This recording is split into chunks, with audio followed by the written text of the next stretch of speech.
آپ کی تصویر دنیا کی بہت سی لائبریری میں آج بھی موجود ہے۔ حضرت ابن العربی بڑے بڑے مسئلے کو آسانی سے حل کر دیتے تھے۔ 627 ہجری کا واقعہ حضرت ابن العربی دمشق میں موجود تھے۔ آپ نے پیارے آقا محمد مصطفیٰ صلی اللہ علیہ وسلم کی زیارت کی۔ اللہ کے پیارے نبی نے آپ کو بہت سی خوبیوں سے نوازا۔ آپ کے مرید جن کا نام شیخ صدر الدین تھا، وہ فرماتے ہیں کہ ہمارے پیر ابن العربی اگر کسی کا حال معلوم کرنا چاہتے تو اس کی طرف بس نظر ڈالتے اور اس کا پورا حال بیان کر دیتے۔ حضرت ابن العربی کی پیدائش 560 ہجری میں ہوئی اور حضور غوث پاک کی وفات 561 ہجری میں ہوئی۔ اس بات سے یہ پتہ چلتا ہے کہ آپ حضور غوث پاک سے مرید نہیں تھے۔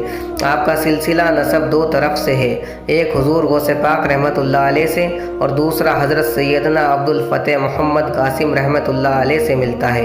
اس کے علاوہ سب سے دلچسپ بات یہ ہے کہ حضرت ابن العربی کو خرقہ حضرت خضر علیہ السلام سے بھی پہنچا۔ اس کی کئی روایتیں ملتی ہیں اور کئی ملاقات آپ کی حضرت خضر علیہ السلام سے ہوئی۔ پہلا خرقہ آپ کو 601 ہجری میں حضرت ابو الحسن بن عبداللہ رحمۃ اللہ علیہ کے دست مبارک سے حاصل ہوا۔ حضرت ابو الحسن رحمۃ اللہ علیہ کو یہ خرقہ جس طرح پہنایا گیا تھا، آپ نے اسی طرح سے حضرت ابن العربی کو یہ خرقہ مبارک عطا کر دیا۔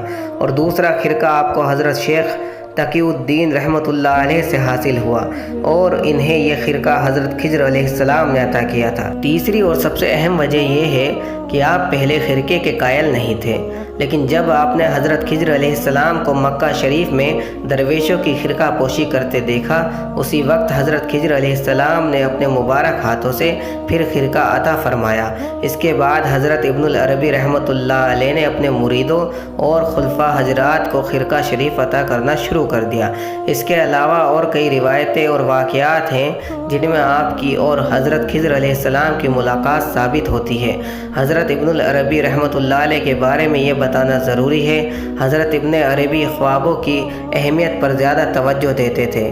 آپ کے خواب بھی عام لوگوں کی طرح نہیں ہوتے تھے جس میں صرف دنیا کی محبت ہو، بلکہ آپ کی خواب اللہ اور اس کے رسول کی یاد میں ہوتی تھی۔ حضرت ابن العربی رحمۃ اللہ علیہ اپنی خواب میں دنیاوی حالات بھی معلوم کر لیا کرتے تھے کہ جس کی مدد سے آپ لوگوں کی پریشانیوں کو دور کر دیتے تھے۔ سبحان اللہ۔ حضرت ابن عربی نے سب سے اچھا خواب یہ بتایا جس میں اللہ کے پیارے نبی نے آپ کو کتاب لکھنے کی اجازت دی۔ ایک بار حضرت ابن العربی کی حضرت صحاب الدین سہروردی رحمۃ اللہ علیہ سے ملاقات ہوئی۔ دونوں حضرات نے ایک دوسرے کو دیکھا لیکن کچھ باتیں نہیں کی۔ اس ملاقات کے بارے میں کسی نے حضرت ابن العربی سے پوچھا کہ حضرت صحاب الدین سہروردی کے بارے میں آپ کیا رائے رکھتے ہیں؟ حضرت ابن العربی نے کہا، صحاب الدین سہروردی ایسے بزرگ ہیں جو سر سے پاؤں تک سنت نبوی میں مشغول ہیں۔ کسی نے شیخ صحاب الدین سے ابن العربی رحمۃ اللہ علیہ کے بارے میں پوچھا تو انہوں نے جواب دیا کہ ابن العربی حقیقت کے سمندر ہیں۔ حضرت ابن العربی رحمۃ اللہ علیہ کو اللہ کے پیارے نبی صلی اللہ علیہ وسلم سے بے حد محبت تھی۔ آپ فرماتے ہیں، ایسی کوئی حدیث نہیں بچی جس کے بارے میں نے اللہ کے نبی کی بارگاہ میں حاضر ہو کر نہ پوچھی ہو۔ سبحان اللہ۔ اس بات سے اندازہ لگا سکتے ہیں کہ حضرت ابن العربی کا کتنا بلند مقام اور مرتبہ تھا۔ حضرت ابن العربی نے فرمایا، میں جو کچھ بھی اپنی مجلسوں میں بیان کرتا ہوں اور جو کچھ بھی لکھا ہے وہ سب کچھ قرآن پاک سے لکھا ہے، کیونکہ مجھے اللہ کی طرف سے قرآن شریف کے خزانے کی چابی عطا ہوئی ہے۔ جب بادشاہ نے حضرت ابن العربی کو سولی پر چڑھانے کا ارادہ کیا، اس طرح ایک بار اس وقت کے بادشاہ نے کسی کے بہکاوے میں آ کر حضرت ابن العربی کو بلوایا اور کہا، میں تمہیں سولی پر چڑھاؤں گا، تمہیں قتل کروں گا۔ یہ بات سن کر حضرت ابن العربی مسکرائے اور فرمانے لگے، یہ سر سولی پر نہیں چڑھایا جا سکتا ہے۔ آپ نے فرمایا، اگر تم میرا سر کاٹو گے تو اس شہر میں سبھی کے سر کٹے ہوئے ملیں گے۔ اگر تمہیں یقین نہیں تو میری ایک انگلی کی ناخن کاٹ کر تو دیکھو۔ جب بادشاہ نے آپ کی ناخن کاٹی تو شہر کے سبھی لوگوں کی ناخن کٹی ہوئی ملی اور بادشاہ ڈر گیا اور فوراً اس نے معافی مانگ لی۔ اللہ اکبر۔ دوستو، اسی طرح آپ نے اپنی زندگی میں بہت سی کراماتیں دکھائی ہیں اور لوگوں کو گمراہی سے بچا کر صحیح راستہ دکھایا ہے۔ جو کوئی بھی اپنی زندگی اللہ کی راہ میں ڈال دیتا ہے، اللہ اسے اسی طرح سے بلندی بخشتا ہے۔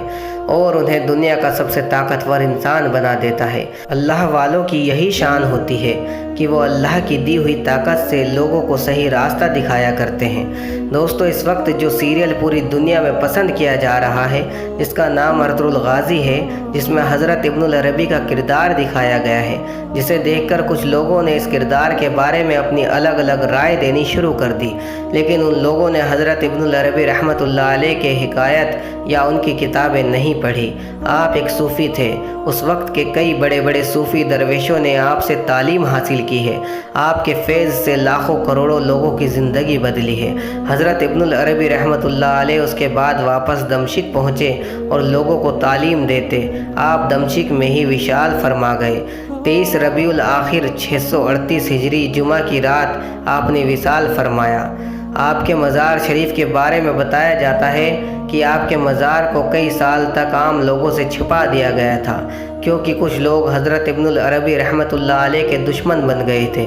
صرف خاص لوگ جو آپ کے ساتھ رہا کرتے تھے انہیں ہی مزار شریف کا پتہ معلوم تھا۔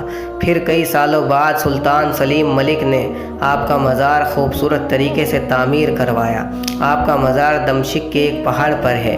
تو پیارے دوستو، یہ تھی حضرت ابن العربی کے بارے میں جانکاری۔ آپ کو یہ ویڈیو کیسی لگی ہمیں کمنٹ میں ضرور بتائیں، اور ہمارے چینل کو سبسکرائب کرنا نہ بھولیں، اور اس ویڈیو کو زیادہ سے زیادہ شیئر کریں اور ہر مسلمان تک اسے پہنچانے کی کوشش کریں۔ تو ہم پھر حاضر ہوتے ہیں آپ کے لیے ایک اور بہترین ویڈیو کے ساتھ۔ تب تک کے لیے السلام علیکم، اللہ حافظ۔